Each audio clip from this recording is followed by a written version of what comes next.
Comment vous expliquez la baisse de l'influence française dans la région? Pas uniquement dans le Sahel, mais aussi dans l'Afrique de l'Ouest, par exemple. Je pense que c'est eux-mêmes qui ont contribué à baisser leur influence. Parce qu'ils ont une conception paternaliste voilà, de nos relations.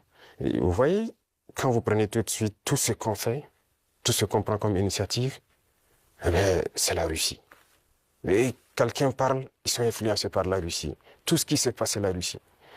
Pourquoi ils ont les yeux fermés comme ça? Donc l'Africain n'est pas capable de développer quelque chose. L'Africain n'est pas capable d'inventer, d'innover, de prendre des initiatives. C'est ça que nous combattons.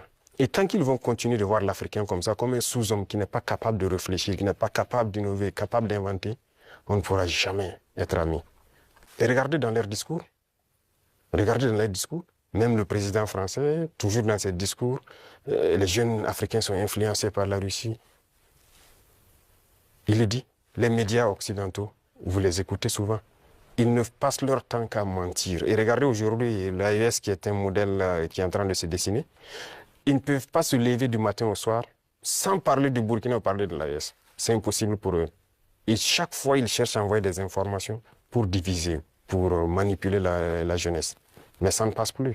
Certains ne savent même pas que nos grands-parents ont combattu, ont été mis à l'avant comme chair à canon. Et au retour, ils les ont tués comme des animaux.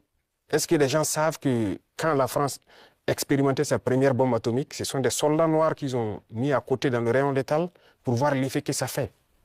Sortons les archives. Tout ce qu'ils ont utilisé contre l'Afrique, c'est terrible.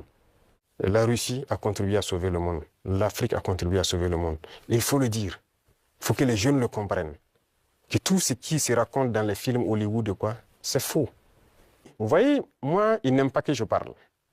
On trouve que je parle trop et tout, pour que je me taise, pour qu'eux, ils parlent et que leur version passe.